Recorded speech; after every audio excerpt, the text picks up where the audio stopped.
Nick Sirianni, he ain't playing. He has no problem sticking his foot up your ass. Yo, everybody ain't doing King Dingbat here. So today we have come with the hell is that? It's a big ass dog. Dallas still stinks.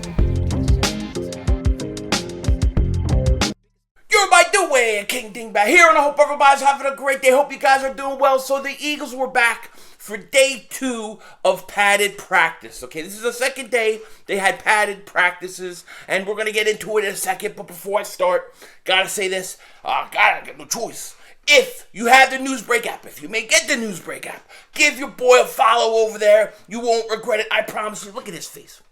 Look at his face. How can you not follow that? You can't follow that right to the refrigerator. That's where I'll be. But give your boy a follow. Appreciate it very much. I am going to jump right into this video because we got a lot of things going on. I'm going to be having a live stream later. I'm going to have Mr. Mark Holmes coming on. He wants to talk some Cowboys, talk some Hall of Fame, talk some Eagles, and talk the Giants and a team divided, how it cannot stand.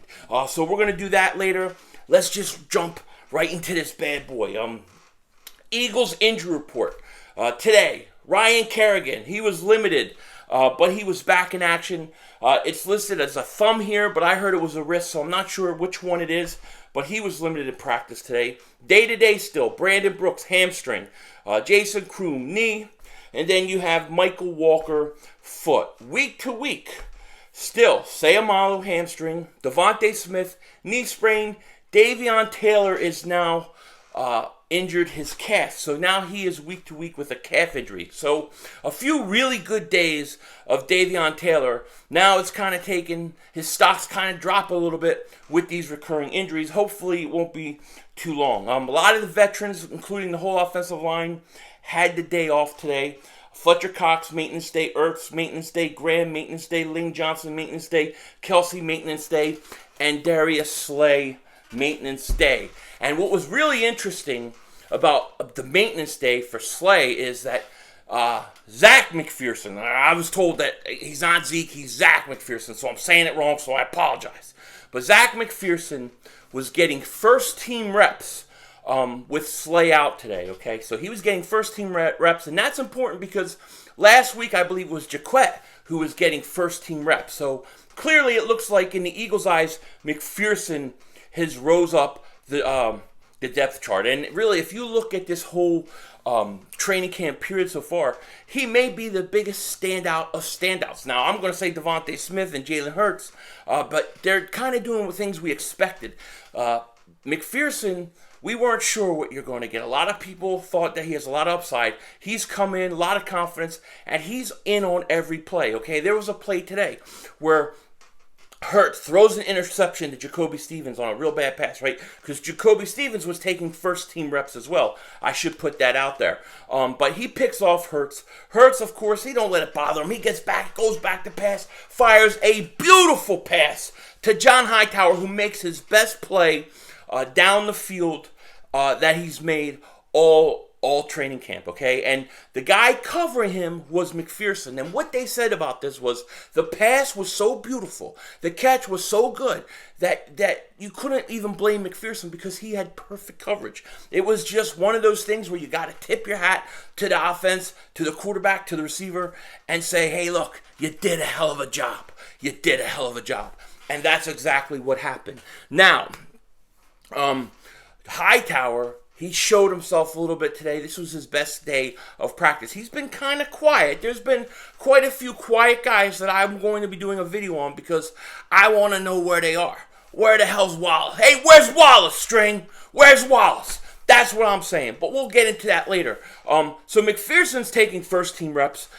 He was covering John Hightower. Hightower beat him, but for the most part, this kid has been one of the shining points of training camp, okay?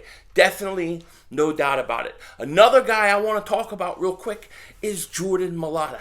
Jordan Mailata may be the steal of the century. He may be the steal of the century.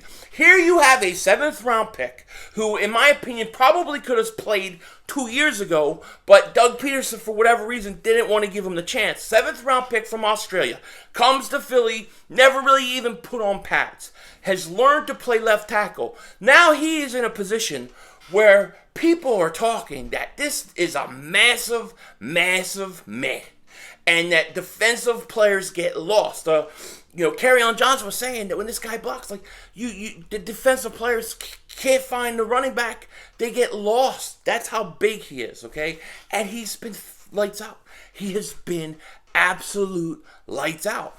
And once again today, he's beating Andre Dillard. Dillard had a hand wrapped, and it's going to be interesting. If Jordan Mailata beats him out, which looks like it's clearly going to happen, what do you do with Dillard? Do you trade him? Do you sit him on the bench? I mean, he's a first-round pick going into only his 3rd year, and he's probably not going to start. I know that this is an unpopular opinion, right?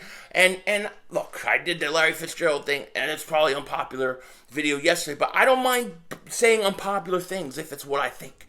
And what I think is, instead of before you trade him, or before if you're going to trade him, that's one thing. But if you're going to keep him around, instead of letting him just be the left tackle backup, I say experiment with him at left guard.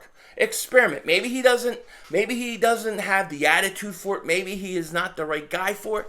But at least try to get something out of him instead of having a complete first-round bust. It's a disappointment. It's a disappointment of a pick that you're going to have a 3rd year guy going into his 3rd year, first rounder, and he's not going to play. But at the same time, I don't know how Jordan Mailata, how lucky the Eagles were to nail him. I mean, you can give Howie credit and all those kind of things, but when you take a 7th round pick, you're taking a guy in his town. You don't know what he's going to be. A lot of credit has to go to Jordan Mailata because he must have worked his absolute ass off to get to that point. So he is clearly running away with that left tackle spot. And McPherson, Jordan Mailata, I mean, they're standouts, man. They are standouts during camp, okay? Another thing I want to talk about real quick, and this has been kind of overshadowed. Not a lot of people have talked about this. I mean, today's practice was only 75 minutes, okay? There wasn't a whole bunch of things to talk about and report out of it. Hurts makes some good throws. He did throw an interception, like I said, to Jacoby Stevens. Quez Watkins got some first-team reps. There was a back-to-back situation where Hurts threw a touchdown to Goddard to Quez Watkins. Quez Watkins will continue to rise. I believe Quez Watkins will win that other starting job. That is what I'm saying. I'm sticking to it. But, one of the things that have been overlooked with all these players in camp and really the last 2 days, there's been a little bit of an issue that I have with Miles Sanders. Okay, I love Miles. I think Miles could be a top 5 running back this year. Okay, but yesterday he's dropping balls. He dropped one ball. Today he dropped the ball. Now the ball was a little behind him, but he has to make that catch. Miles Sanders had a problem receiving last year. Okay, if you look at his rookie year, he caught a lot of balls. I forget what the exact number was off the top of my head, but he was very good out of the backfield. Last year, he struggled out of the backfield.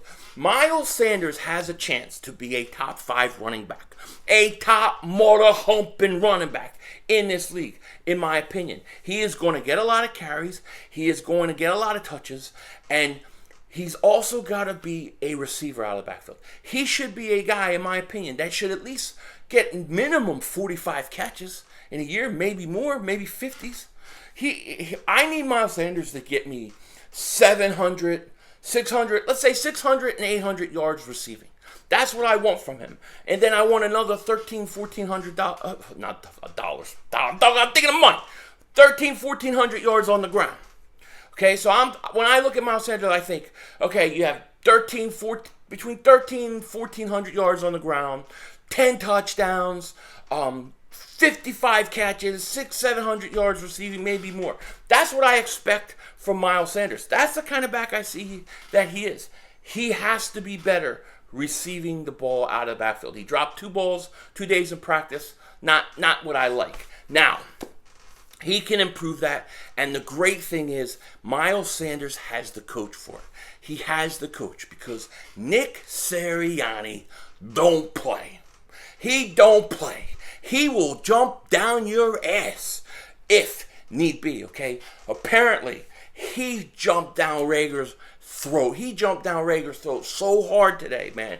All over him because he made a mistake, and he ain't gonna put up with it. What I love about him, what I love about this coaching staff, is they said that between practice plays, he will stop things and coach right there and then. He won't just get everything on film, go sit down in a classroom or in the rooms and look at film, point out things with his little red pointer thing saying, oh, you did this wrong, see that, and then try to teach him then. No, he teaches them on the field at the time, which to me is big because, if as a player, when you're doing something, when you do something right then and there and it's corrected right there and then, it's easier to understand. You get a better feeling than having hours go by going and then looking at film and then looking at something.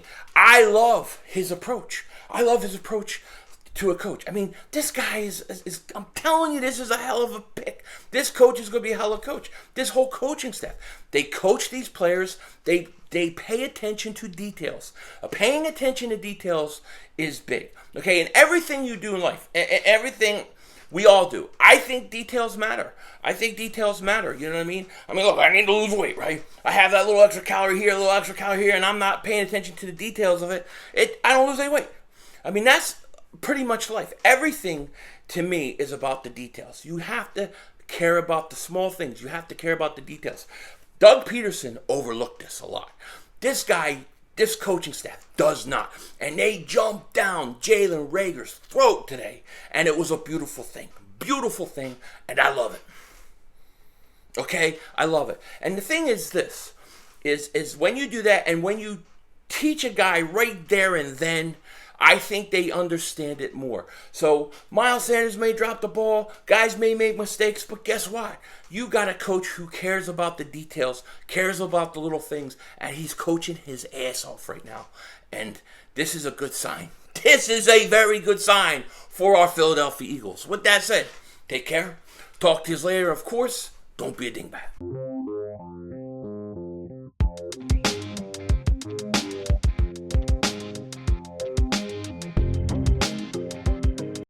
All right, I've been waiting all week, yo. I've been waiting all week for this, and it finally came. Now that's a bucket hat. Greatest logo ever. Greatest logo. Why do they got to go back to that logo? We got to put this thing on. I'll tell you what, man. I feel like I'm wearing a sombrero, though. It's big. Big rim on this mother humper. Big rim. Oh, yeah, dude. I'm loving it. Bring back the old logo.